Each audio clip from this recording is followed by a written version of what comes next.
He loved to work in the garden. As soon as he came home from work, he was out working in the garden, spading and hoeing. Work was his recreation. Once, my mother, hoping to give him a little relaxation, bought him some golf clubs, but they stayed in the closet. The garden is my golf, he would say. He would wake us up at 5 in the morning to pick beans before the sun came up. I can remember trying to fake being asleep so I wouldn't have to get up and pick beans. A good place to work. We did our work first. I remember I wanted to read, and I didn't even read with a flashlight under the covers very long before it was time to get up and help with the work. We had shares in the Lynn Irrigation Company, which meant we had the rights to a certain number of hours of irrigation water from the ditch. There were 2 different ditches, one at the very back of the orchard that came into the orchard, that watered the orchard, and the other one at the side of our garden that came in closer to the house that watered our garden area and the back lawn. Both of them came off of a ditch that ran down 12th Street, if I recall correctly. And they both came down Willie's Orchard, one on one side of Willie's Orchard and the other on the far side of it. And every year we'd have a set time for the water for that season. I forget when the irrigation started, but it started in the spring and would run until the fall. And it was water that came out of Ogden Canyon, basically down the Ogden River, if I recall correctly. Actually, at the beginning of the year, you had to contract when you wanted your irrigation turn. And Dad would always buy 2 irrigation turns, one for the garden in the back and one for the lawn in the front. And so usually one would be in the middle of the night and one would be in the middle of the day. And it would rotate year to year. Yeah, so they get up at 4 or 5 in the morning to pull up the gate for the water to come down. And then I guess you leave the water there for so long and then you open the gate on the other side for it to go down to the next person. Yeah, you let it soak in your yard. So every year we'd have a different irrigation turn, and part of the fairness of it was that the different shareholders of the irrigation company would have to rotate the times that they got the irrigation water. So some of those times would be in the middle of the night, and it wasn't very fun to get up in the middle of the night to take the irrigation turn. When I was young, my dad would go with me and show me how it was done, show how to put in the head gates and take out the head gates and how to water different sections of the orchard at different times and make the water flow where you wanted it to flow. And just opening the head gate, letting the water flow into a certain section of the orchard was just the beginning. Then what you had to do is make sure that the water was getting down to the end of each row. And you might have to take your hoe and actually break if jams were created, if debris got in the way of the ditch or the furrow, you'd have to move it out so that the water got to the end of the row. There's tremendous symbolism and analogies that can be drawn in all of this, but I remember as I got older, I was doing the irrigation turns by myself, and my dad trusted me to do it. And so sometimes at 1 in the morning, I'd be out there. I was a little bit afraid being out alone in the orchard, but that was my responsibility, and I learned how to take it and to try to do the best job I could of it. I remember getting up in the middle of the night, and usually it was with Doug, and the 2 of us would go out and he would pull out the ditch, or I would help him pull out the ditch, and we'd wait until the water went to the end of the rows, and then he'd put the ditch in again. Yeah, it's just a metal piece, that closed it from going. The dam. The dam. Yeah, uh-huh. Yeah. I just remember happy memories of you could hear the crickets, and it was dark and beautiful starlight, and you're out. There were no street lights. You're out in the orchard. And I just remember that being really a happy memory of being out there in the dark doing irrigation water. I never realized until I moved to Ohio, where we never had to water and just had spectacular rainstorms. Then I went back to Utah and I saw how much of their time was spent conserving water. And I never really realized that growing up, but that was really true. I never did either. It's the desert. Yeah. And so the irrigation water was the only way anything grew. And if the water didn't come down when it was your turn, you went hunting for it. You went up. Yeah. You would follow the irrigation ditch until you got to where the water was, And people would pray for snow because they knew Yeah. then there'd be plenty of water. And Dad would be probably working in the yard. He usually got up at 5 in the morning to do work in the yard when he had to go to school, or else in the summers he would be able to do that and work at night. working in the yard, always, every day, especially in the summer. The whole summer, they were in the yard together. And there were always beautiful flowers. Considering not planting flowers was not, that was not a consideration.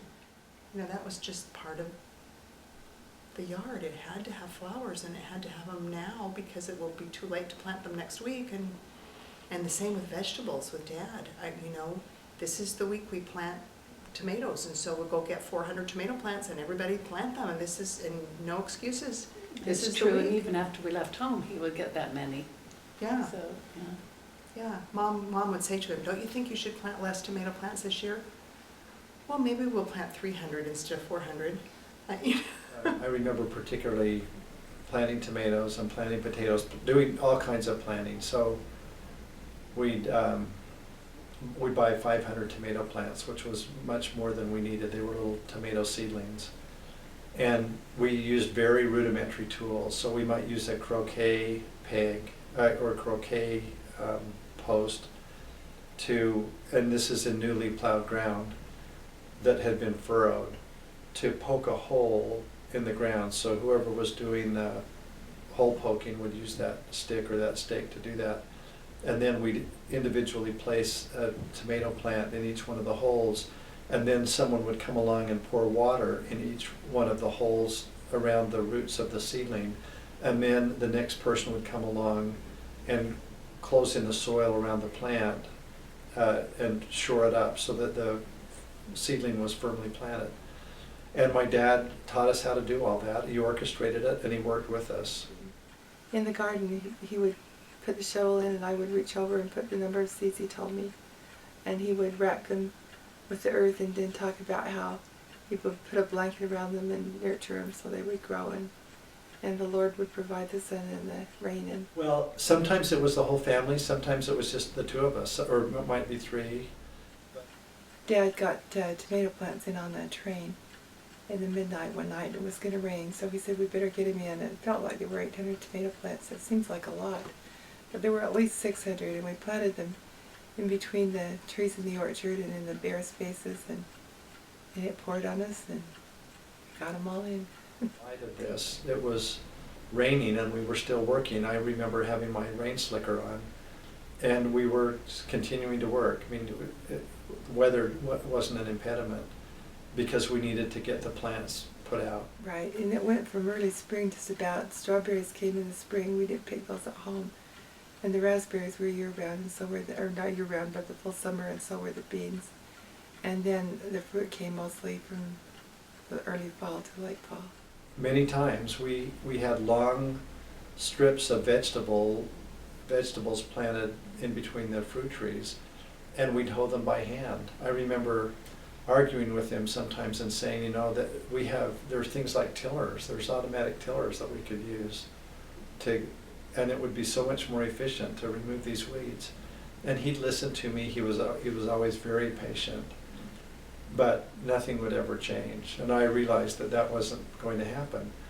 And what I realized is he was teaching me how to work and teaching me how to learn to love the soil the way he did.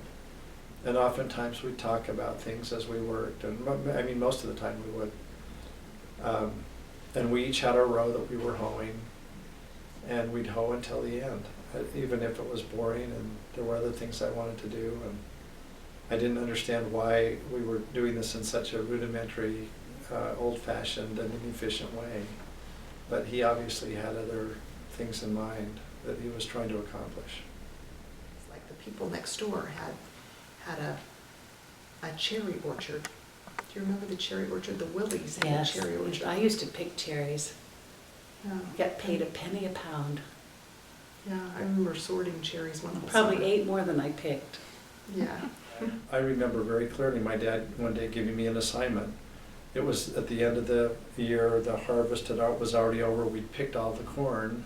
We used to plant corn in the rows between the trees in the orchard. And so what we had is a bunch of corn stalks that were now dry because it was fall, and the corn had been harvested. And he basically assigned me the task of cutting down all those corn stalks and stacking them up so that we could burn them. And we would leave the stubble there because we'd let it sit there during the year, and then in the spring we'd plow the ground and turn the stubble under the plow. But I remember cutting down those corn stalks and stacking them up. It took me several hours, and my dad went to work and went to a meeting, something expected when he got home that I would have it done. I remember having a real sense of pride when I got it done and did it just the way he wanted it, and the approbation of him saying that I had done a good job with it. And that was typical of the kind of tasks that he would give me. We also built a chicken coop out of a shed, built the roosts for the hens, and for several years gathered eggs from, we had like 2 or 3 dozen Rhode Island Reds, which was fun for us. And but it was something that we had constructed. He'd have his older men friends come. I wouldn't say he and I did it together, but I was part of the construction of it, probably a minor part of it. But I was certainly tasked with the responsibility of cleaning out the chicken coop, which was not a fun experience. But it was one of the things that I was taught to do. We'd regularly gather the eggs, and then eventually we killed the chickens and plucked them and froze them, and then had them for dinner over the winter. So we saw the whole experience, from the time they were chicks through the time that we eventually killed them and ate them. We really didn't have too much to do when there was school. I mowed the lawns when I was younger, and then when I was older, Doug did most of the lawns. Ginny said she never mowed one. I was so surprised because we all did that. But when school was on, I think the chores mostly we had were in the house, and except for maybe the lawn, because the garden was usually planted in May. School was out by the end of May. And I just don't remember our neighbors doing that. Nobody else bought 500 tomato plants, and the reason we didn't eat that many tomatoes, although we loved tomatoes, and I gained a real love for fresh tomatoes. They did it because in the harvest season they would give tomatoes away to the neighbors. So part of our gift giving was giving pans of tomatoes and bowls of tomatoes to our neighbors who were grateful to have them, and they were nice tomatoes.